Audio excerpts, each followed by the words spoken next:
one of the more underlying questions that I was going to ask you, we've spoken about it a little already, but since you started, how has mental health changed? Like, has it improved? I know there's so many conversations around it. I think there are more conversations around it now, but like, what does it look like now compared to what it did when you began? Is there reason to be hopeful? Well, Sam, I think you've got to take some credit for that. Yeah? I think you and your team have got to take some credit for that, because one of the things that there's always been going on, was the Time to Talk campaign. It was to try and get people talking. Okay. And we knew straight away that young men were the last people not gonna to want to talk about it. So to find myself here with you talking about it, that's a huge leap forward. That is a huge leap forward. And we're making it okay for people to have those conversations. Yes. It's my own journey around mental health. And some of this may resonate with you, it may resonate with some of the people. But when you find yourself in a situation where your mental health is starting to deteriorate, where you are coming up against a repeated struggle. Yeah. For me, personally, and it may well be different for other people, it was almost like falling down a hole. Okay. So it's like a funnel. I see that. So it's wide at the top, and so it's almost impossible for you to miss. But then the funnel becomes tighter, and you get drawn down, you get sucked down into it. And I suppose over the years, I've known when I know when that's coming. I know when that's going to happen. And I find myself sometimes scrabbling at the sides, trying to pull myself up, trying to stop myself from going down. Yeah. And that's when the mind is working 100%. Things are replaying over and over in your head, and you can't seem to get an answer to the things that are going. But you're really, you're fighting. You wake up in the night, it sweats. Yeah. Because you're trying to get yourself out of it. But then, it's almost like you hit rock bottom and you're there, and you can look up. The light seems miles away, but you're at the bottom of all of that. And I just think that what we need to be able to do is, one, I'd be able to identify when that's happening for ourselves. Okay, yeah. Two, to not feel that we're completely on our own when that's happening. That there are other people around you who, if you want a hand up, you just got to put your hands up. In swimming, they say, don't put your hands above your head, you'll drown. I would say in mental health, put your hands up and reach out, and there will be other people there that will be able to help you. Maybe not straight away. They're not going to hoist you straight out. They're not going to pull you at a speed that you're uncomfortable with, but they will help to pull you. Yeah. And so for me, I know that the group of friends that I've got, if I needed to, I could reach out to them. And I feel that they could reach out to me, and we would do that. We're all of a certain age. We're all going through certain things in our lives which we'd rather not be going through. Yeah. So having other people, sometimes it's black humour, sometimes it's just to sit there and listen to what you've got to say, and other times people can be offering you some advice, but you've got to give yourself a fighting chance. I think for sometimes you've got to just put your hands up. So when people say to you, how are you, be honest. No, I totally get what you mean. A lot of my mental health of the past couple of years, or even past couple of weeks, has been around where it is that I'm going, what it is that I'm doing. Like, it's a very personal journey. It's my life, it's not anybody else's, it's my accountability, my responsibility. And I think I put pressure on myself to deal with that. And, it is mine, I own it, and therefore I should be the one to deal with it. And it got pretty bad a while ago, and it got to the point where I said, I can't not talk to anybody anymore. I've got to start just reaching out and just saying to people, like, I'm not doing all right, and I'm not doing so great. And it was amazing, because like, even if they didn't, they had some great advice, they were lovely, and what was most important was I was reminded that they're there, that they do care, and now that I've opened up, they know, and that they can be there for me, and they can keep an eye out. I think, the Time to Talk campaign was so big about getting people having conversations and conversation starters, had those little tools and everything else. Sadly, there's no more funding. I don't think Time to Talk is actually running anyway. We used to have a regular day every February, 4th of February used to be the date. But there are other things that people can do. And I don't think we should need to have a big national campaign to be able to check in with your mate next door. Yeah, I get that. You know what I'm saying? If you really care and you're really interested in people, give them a ring. And I've said to you right from the very beginning that we make a connection and we talk, but don't have to wait until the next time we decide to have a meeting to talk to me. If you want to talk to me in between that, talk to me. Yeah. Talk to me. And I think that's, if people are doing that all the time, then I think it's less likely that we'll hit that rock bottom. Or if we hit rock bottom, we're not in rock bottom for too long. Yeah. But, I'm amazed when people say to me, I've never had depression, I've never suffered from depression. Really? Right. And if you speak to them, what was it like when this happened? Well, that weren't too good. And I did that and I did that. I think you have. We did an episode a couple of weeks ago, and basically at the start, it was what to do to get out of a low mood. And I started by saying, this is what depression is, this is how I feel when I have depression. Like, not everyone has it clinically, but we all know what it feels like. We all know to an extent how feeling shit can feel. So no one's immune from it. No. Unless you've got sunshine coming out your arse, I don't think, No, and if you look at some of the real high-profile people who have sadly taken the option to commit suicide, you would think, well, what have they got to complain about?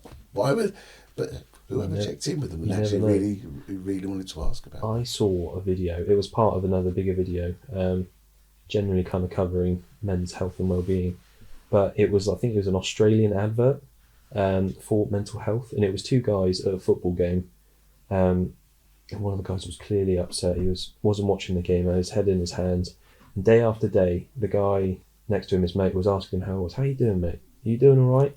Engaging with him. Come on, yeah. Day after day after day. Seasons are changing. Then one day one of the guys shows up and the other one doesn't, and it's the guy who was always asking his mate how he was doing that doesn't show up. And because you never know. And I suppose I wouldn't want to break any confidentiality around anything, but we have had a number of suicides that I've been not directly linked with, but I've been within a group of people who at the end of it someone's committed suicide, and it wasn't the person that was down and low. It's sometimes the person who's the loudest, liveliest, most engaging person, and then 1 minute they're there and the next minute can't do anymore. And everyone around them who says, never saw that coming, that's the last person I would have thought would have done that. And I'm like, well, if you'd have really taken the time to speak to them and given them an opportunity to share with you what was going on for them, you probably would have got to know. And that's why it isn't about just picking out people who are quiet. You think, right? Yeah. It's not a trend. It's about being that really genuine about when you ask people. Everybody you ask what's really going on for them. Because I suppose people are very good at masking. Oh yeah, and perhaps it's the people who are outwardly extroverted. Perhaps they've got more to hide. More to hide. The masking is unbelievable, the way and the lengths that people go to mask, and they can be the life and soul of every party, drink more than everybody else, stay out late than everybody else, chat to everybody, float around, most influential, and then they'll be up the next morning and then doing it all again. Come on then, let's get on. So sometimes those behaviours are also signs that need to be looked at. Anything where people, I can say, would be on an extreme. Okay. What's going on for that person for them to be on that extreme? Some people can just be, that's just their personality. Well, if I think that's just your personality, then when you change and you become the opposite end of the scale, then what's gone on for you there? Yeah. Why has that happened? Or those people who are really quiet and low, and then suddenly they become really extroverted. What's happened there? Okay. There could be any number of reasons. Monitoring those extremes, and there could be any number of reasons for that happening. But all I'll say is it's worth an inquiry. It's worth asking, checking it out. And I suppose one of the things I used to do as a thing to speak up guardian was, even as I was going through cases and supporting people, we may not have had meetings lined up, but I'd phone them up, check in with them. How you doing? What's happening? How's it all going? Yeah. And I think that's really, really important, because people are not expecting it. It's out of the blue. You've not planned it. It's not in the diary, but you've made the effort to make sure you contact them and find out. And sometimes that can start other conversations about what's going on. Yeah, with people. absolutely. And just by checking in, it shows you care. It makes all the difference, doesn't it? Yeah, It's just a reminder. Yeah. I'm here. I'm here. You got my number? Give us a ring. I love that. Yeah. So if we're looking out for the signs, what sort of things should we be keeping an eye on? What sort of things, those alerts? And I think there are a number of signs. They can be either visible and physical, or they can be verbal. Okay. So practicing active listening is really, really important. So you need to really hear what people are saying. If somebody says to you, this happened at the weekend and I really struggled with it. Why are they struggling? Yeah, why? Why are they struggling? Tell me about that. Tell us a bit more. What happened? How did it go? What are you planning on doing about it? Yeah. How are you going to deal with that situation? Was anybody else involved? So just asking a few more couple of questions around that will make you more aware of what's going on for that individual. So when people say things, it's not don't just take it at face value. Yeah. You have to try. You have to have an inquiring mind. And I'm nosy. I'm naturally nosy. Yeah. I'm always going to ask. I suppose the more visible signs are the people who are normally quite smart turning up quite dishevelled. What's going on there then? You don't look like you've shaved for a couple of days, mate. Okay, yeah. Yeah, you're not having no Like shave. Yeah. Or personal hygiene. You normally, this isn't you. Yeah, what's going on, mate? You all right? How's things going? Everything all right with you? Ask.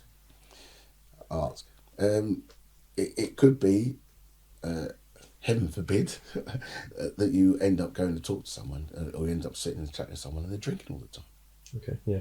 So they used to have a drink. They like a drink. Everyone knows they like a drink. They're life and soul. But now they're drinking every day. Yeah, even if they don't like it. Now they're drinking in the morning. Or you go and see them first thing in the morning, and they've got a bottle in their hand and they're having what is going on there?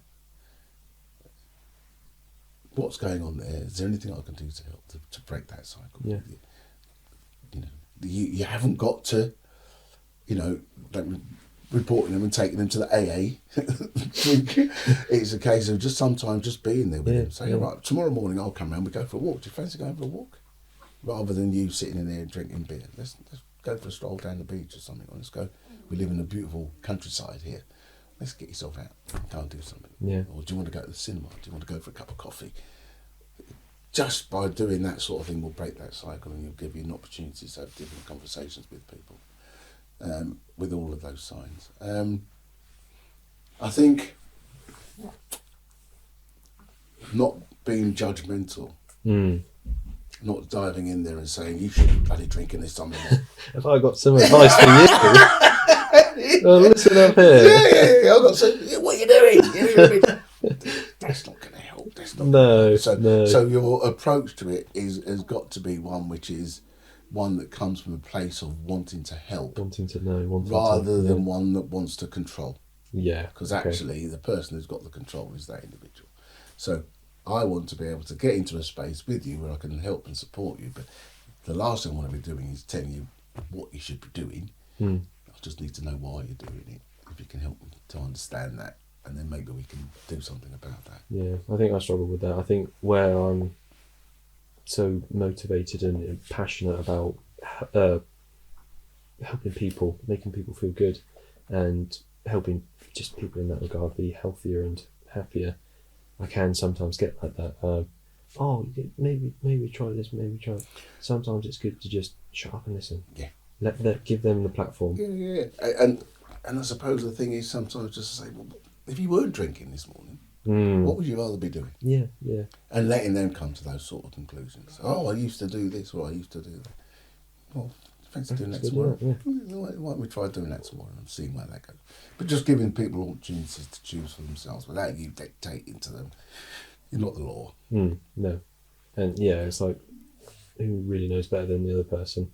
What it is they want. Yeah. Yeah, that's really important. So, what's the importance of being proactive versus reactive? I think if you are reactive, you can drive people away. Okay. If you react too quickly or too bad to what you're seeing, like I say, I used to hear some really horrific stories. Yeah. And sometimes people would share with me decisions that they'd made, etc., along the way. The last thing I'm going to say is, why'd you do that? The last thing I'm going to say is, why did you do that? Why didn't you do this? Why didn't you go and do this? Because that's just going to push them away again. So I think hearing and listening is one thing. And the way that you react has got to be, again, coming from a place of support. Okay, I can see that you've made that. Looking back, do you think that was the right? Was there anything else you could have done around that? Is there anything else given that you might come around again, that you might do differently? So letting them work. Let them come to the conclusion rather than you tell them. So yeah, reacting and responding, I think, is the one way. So think about different ways of responding without being judgmental. Okay. And accepting that what the person is telling you is their experience of what they're having. Not, oh, that's right, that's that happened. Oh, that could happen to you. Yeah. Or I don't understand why you would be like that. If they're telling you that this has happened and this is how it's made them feel, then you've got to sit with that, because that's just accept that that's how that is. And it must, if you're going to be helpful, you must try and keep it on the individual. Sometimes your own personal experiences could be used to reinforce your knowledge and where you're coming from and your understanding of the situation. But actually, the most important thing is let them come to it. Let them come. And to if they do ask for your advice or ask for your opinion, go ahead. Yeah. But if it's something that's going on with them, likelihood is it'll be their journey, their thing that they need to deal with. Yeah. And so when you say to me, you said it a couple of times, that you're not sure where you want to go and what you want to do. Yeah. The last thing I'm going to say, you want to go and do this. I know what you should do. I know what you should do. You should do this. You're on your journey. Yeah. And you will come to that decision along the line, what is right for you and how that fits in with what you're doing, what you're feeling and everything else. I think there is always that chance, because I think if I hadn't taken the gamble at a couple of occasions, I wouldn't be where I am now, that you have a go at something, and if you don't like it, say no, thank you, walk away.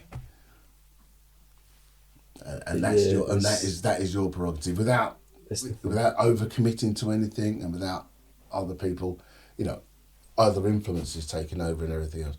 Okay, I'm going to give it a go. I fancy being a gardener. Yeah. I fancy doing a bit of gardening, and the first day it rains and hails and everything comes out.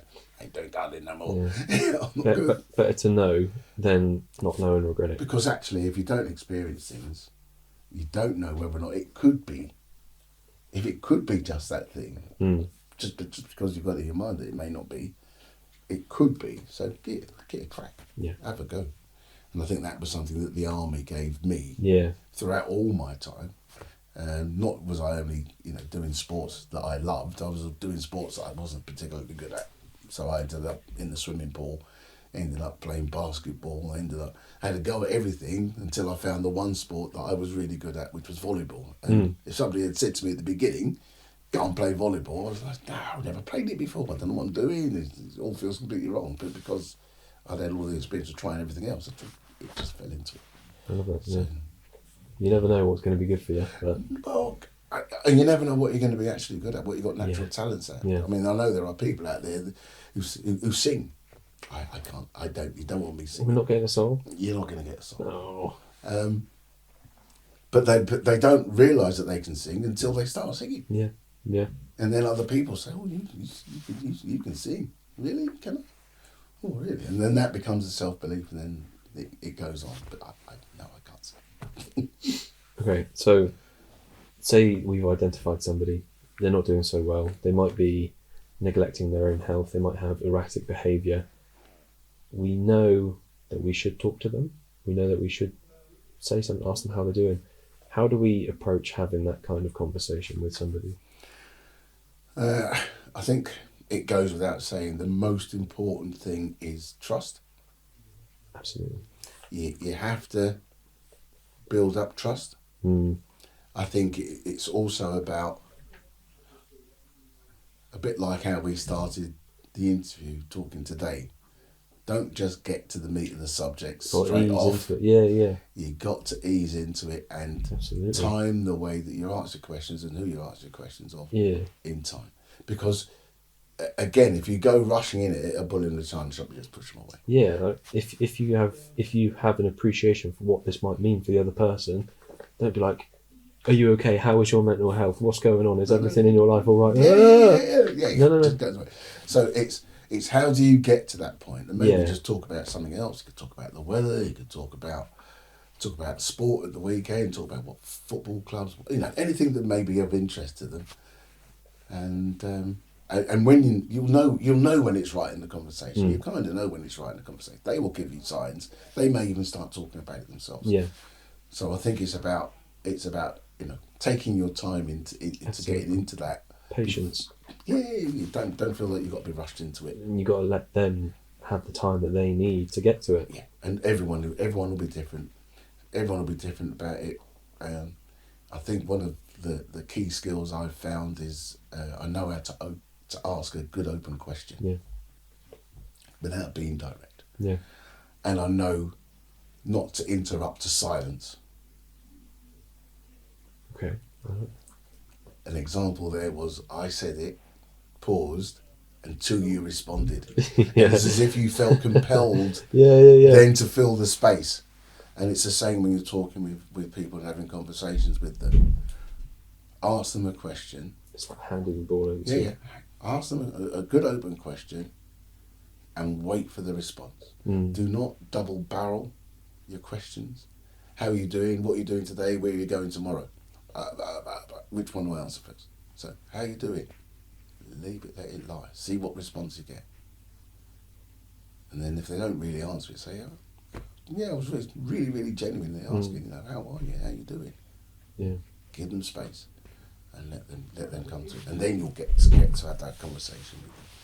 But I think it's all too often, sometimes people can ask, even when I've been to the GP practice, 5 or 6 questions all at once.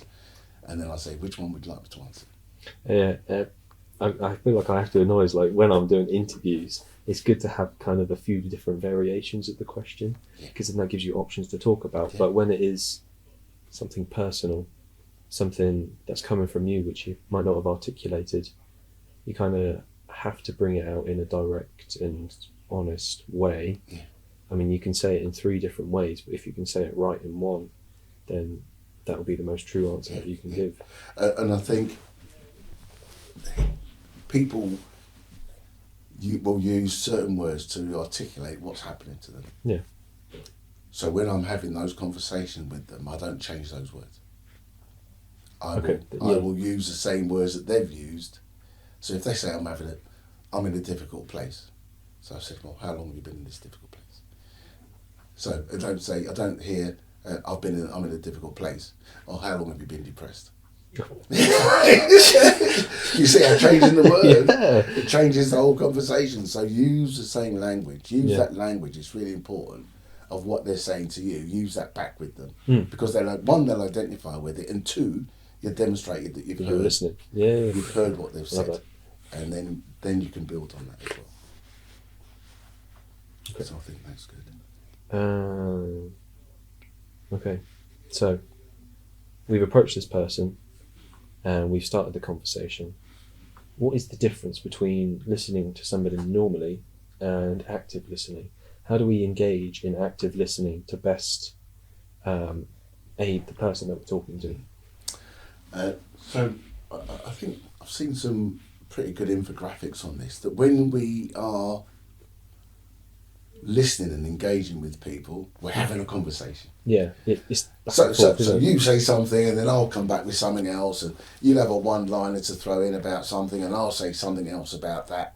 So although we're having a conversation, two things are kind of like bouncing off.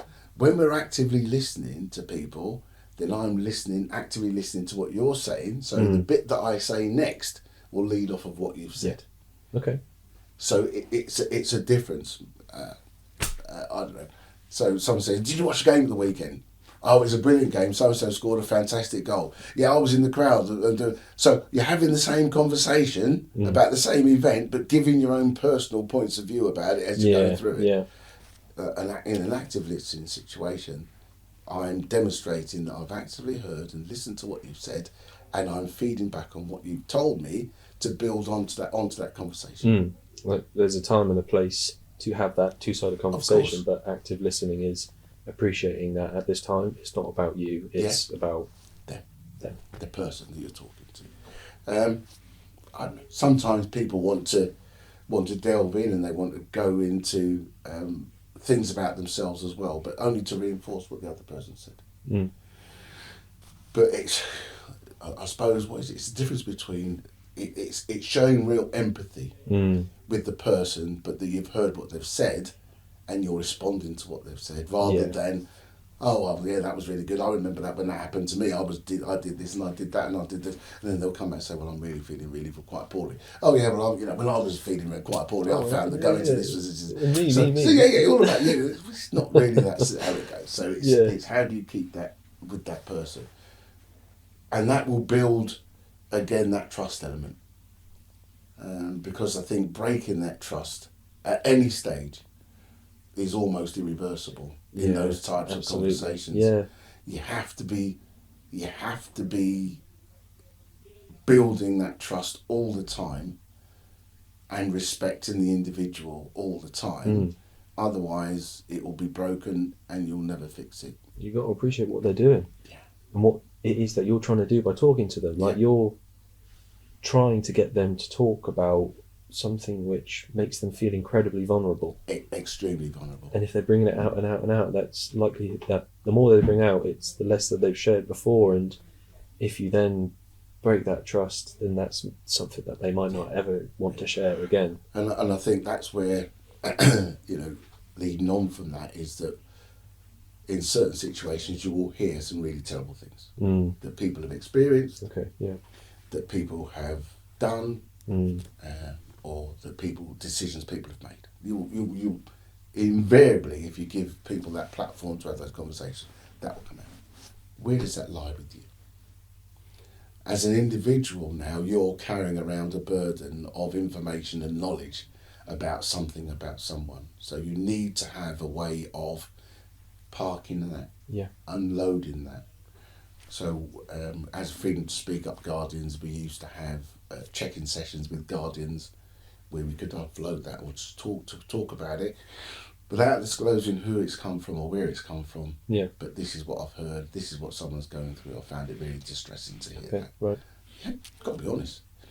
And I've got another meeting with them in a week's time. I've got to go back and talk to them again. So, this is how I'm planning on dealing with it. Has anyone got any advice in the group about how maybe... So they're all fully trained guardians. They don't know who it is I'm speaking to, but they all will be able to contribute to those conversations. And I can go back with renewed strength, knowing that I'm moving in these things in the right way, in the right paths, and I've got some ideas of where I want to go with it. Because eventually, if you continually take on board all the troubles of everybody else, then that's going to break you. That's when you could find yourself going under yourself. You're carrying the weight of your own problems and everybody else's. And not being able to offload it all. So that's a heavy load. I think that de-stressing part is really, really important for anyone who steps into this space to do this sort of stuff. And again, hoping that whoever you offload with, because you're being confidential, you're being confidential about it, that they're not going to go back to the individual or try and find out who that individual is. Oh, Jesus. And unload it to them as well. Why are you telling them all of this? That's no good. No good. So, as an active listener, what can we ideally help that other person feel? How can we make them feel? I think the thing for me is that, I suppose it goes back to a problem shared is a problem halved. But also, if you're going to be asking those questions, I suppose, when you're getting that information, it's telling them what you're going to do with it. Yeah. Now you've told me all of that. Now you've told me everything that's going on for you. I really do think you need to seek some professional advice, some professional support. If you need me, I can come with you. If not, I mean, I know where all the services are. Go and help me look for the numbers, etc., etc. Let's see if we can find the right one for you at this time, because they may be all different and they may all offer different things. So maybe I can sit with you while we go through them and see if there's anything. Because it isn't just a case of doing nothing. Yeah. You can't do nothing when somebody gives you that information. And sometimes it may be that little nudge that they need to be able to reach out, to put their hands up, to look for that support that could be out there. And just because you're reaching out to somebody else doesn't mean I'm going to disappear. I'm still going to be here. Yeah. So if you want to come back and speak to me again, then we'll still be here. So it's being and making that offer of being there with that journey, on that journey for that person, with them through what they're going through. And like I say, even when things become better, I still find it great to be in touch with them and just checking and see how things are going. What can be in that for somebody? What can that do for them?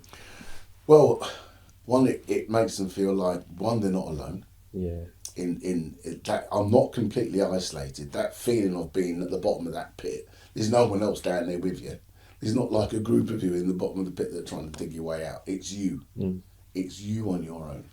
So having somebody else to be knowing that there's somebody else that understands and is willing to offer you support and information, that's really, really quite critical. That it validates your feeling. Yeah. Because nobody's turned around and said that you're stupid for being where you are. Yeah. Nobody's turning around and saying you should have done things different. Yeah. They're not reaffirming the things that you might be telling yourself. Yeah. Basically, let's see how we can support you to get through this. This has been a Common Bird production.